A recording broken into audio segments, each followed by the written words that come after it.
Morning guys, how we doing? Welcome back to the Three Hammers. God, good God, where did that performance come from? This is what we mean. As I said in the thumbnail, when pundits come out and go, what do West Ham want? What do they expect? That's what I expect. You know, when we're playing teams that are down there, that's the sort of performance levels I want to see from West Ham. You know, arguably the best performance of the season. And just, you know, that's what I want to see. We want to see attack, we want to see us go for it, we want to see us not be scared and take risks and try and really go at teams and press and push. Listen, no team, unless you're Man City, Arsenal, you know, Liverpool, can do it over 90 minutes. You know, it is in spells and patches that you do it. But that's what it's about, and we did that yesterday. Obviously, the big news at the beginning of the game was that Lucas Paquetá was back in the team. Naifa Gerd was taken out, and in come Dinos Mavropanos, who was, for me, fantastic. You know, he was really all over the place, was winning his headers as well. Just a really good performance from him. We come out the blocks absolutely flying. Souček missed two good chances early on before we did go 1-0 up. You know, we could have been 3-4 in the sort of the first 10-15 minutes. We were that on it. Good intricate passing, you know, using the wing play. And one thing I noticed in that sort of first half, which was really exciting, was it's the first time in ages that when West Ham were on the attack, you could see 4 or 5 players were there as options in front of the midfield. Usually we push forward, there's only 2 options, and Bowen's got to try and stick it to himself. But today it was just there, it was just good intricate play. Like I say, Souček missed 2 big opportunities early on. He had a fantastic game though. First goal, Jarrod Bowen. First one came from the left-hand side. Little bit of play with Emerson. Emerson played it into Bowen's feet. He curved it outside of the boot onto the post. And that was 1-0. Really, really good goal. Second goal came, you know, a couple of minutes later. Same sort of thing, but this time right-hand side. Kudus played the ball into Soufal's feet. Soufal played it low and hard, and then Bowen smashed it in. 2-0, looked good then. Then a little flap at the back from Kurt Zouma, who, you know, he's really starting to show his age and show his vulnerabilities. Played the ball into the midfield, bit weak. Ball was picked up, played into Mopai, who put it in, and then maybe could have got a slap from Kevin Noden a little bit later on, but we'll talk about that later. Yeah, so 2-1, a little bit nervy then. It was a little bit like, oh, come on, please, West Ham, don't do this. But to be honest, after that, they didn't really do much. Had a little one with Tony that was offside. They had the slight penalty shout, which weren't a penalty for me, when Kudus, you know, had regularly on toast the whole game. Apart from that, like I say, we were the better team in the first half. I think we was, you know, we really frightened them, and we was able to, you know, hold on. Second half started. Didn't take too long, 63rd minute, and Mr. Jarrod Bowen with his first hat-trick of his senior career, and I'm so happy for him. You know, the man's a living legend at West Ham. You know, he gets it. You know, he gets it. He loves the club, and I just hope that, you know, he can really push on and try and get to as close to 20 goals as he can. You know, he's on 14 now, I think it is, which in perspective, you know, he's only 3 behind the big man, the big Viking, Erling Haaland.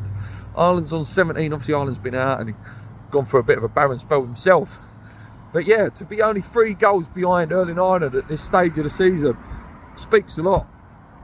We have got some favourable games where, you know, if he goes through a little bit of a purple patch by window, you know, gets himself 3-4, you know, there's no reason why he can't get really, really close to him at the end of the season, which will be fantastic. After that, you know, Areola pulled off a couple of good saves. Obviously, this is after the last goal, but I want to talk about that a little bit more later. Yeah, there was the Ivan Toney header that was just absolute worldie of a save. That would have been 4-3. But yeah, the goal I missed, Emerson, Jesus Christ, what a goal, what a player. Hammer of the year, you know, hammer of the year all over him. Goal and assist yesterday. Ball was, pinging about over the right-hand side. Ball comes to him, you can hear the crowd going, shoot, shoot. And my God, did he shoot. Jesus, what a finish, what a goal. Absolutely love the man, he's top player. And there's no surprise that when his best mate Lucas is back in the team, you get a performance like that from him, because they trust each other with the ball. They know exactly what each other's going to do. And it's going to be a big loss when Lucas does go in the summer. Emerson's going to miss him. Whoever we bring in to replace Lucas Paqueta has got to be a serious footballer, a serious, talented player. Listen, Lucas wasn't on top form, and you wouldn't expect that anyway because he's only just come back. But he just has this aura, this presence that creates fear in the opposition. Love players like that. They did get one more back. Wissa, again, really good goal. Soufal just sort of played him on side, and he absolutely smashed one in. Good finish from him. But but listen, everything. What a performance! And let's just let it continue like this now. Listen, if David Moyes wants to leave with, full sort of respect and on good vibes and good terms, let us just play like that to the end of the season now. We're not going down. We're not going down. Maybe you might tinker a little bit in the cup, Europa League. But in the league, just let us play like that. Take the shackles off and let the boys do what they've got to do, because that is what they can do. We can frighten teams. We really, really can. And, Lucas, like I say, it was only his first game back. You get him 2-3 games' time. It's going to be really a lot of potential there. My man of the match, obviously you've got to give it to Jared. He was, for the hat-trick, so it's very hard to not give him it. But Souček, like I say, deserves special credit. I've seen a few channels give him it, and I think you have to. I think he was all over the shop in the first half. Headers, tackles. Looked like he could actually pass the ball, which is something that we've not seen from him for a while. Really, really, really good performance from West Ham. Just wanted to point you in the direction of a video. Not a video, it was just like a little clip from last night's Monday Night Football with Jamie Carragher. It was Gail Clichy. They broke down Moyes, what they think should happen, and they said that, they should part ways at the end of the season, and, giving him respect for what he's done. But, West Ham now should be, with the players they've got, should be trying to play better football and, really pushing teams and taking it to teams, because they have got it in them and they should be doing that. It's a really good video. If you haven't seen it, I'll put it in the comments below. Check it out. It's one of the best analyses I've seen on the Moyes situation by pundits. Really, really good. But that's it, guys. Enjoy your day. Finally, a win in 2024 for West Ham. We've got some favourable fixtures, and if we play like that, we'll have a good chance against Everton. You'd expect to beat Burnley in a couple of weeks, and then set ourselves up for that Freiburg game, which is now what the be-all and end-all of everything. We can, and again, this is how football works with results and mood. We can, 12 games left. We can get enough points to potentially get 7th, which again potentially could be Europa Conference League again, which would be again a great achievement. Let's hope we can go on and do that.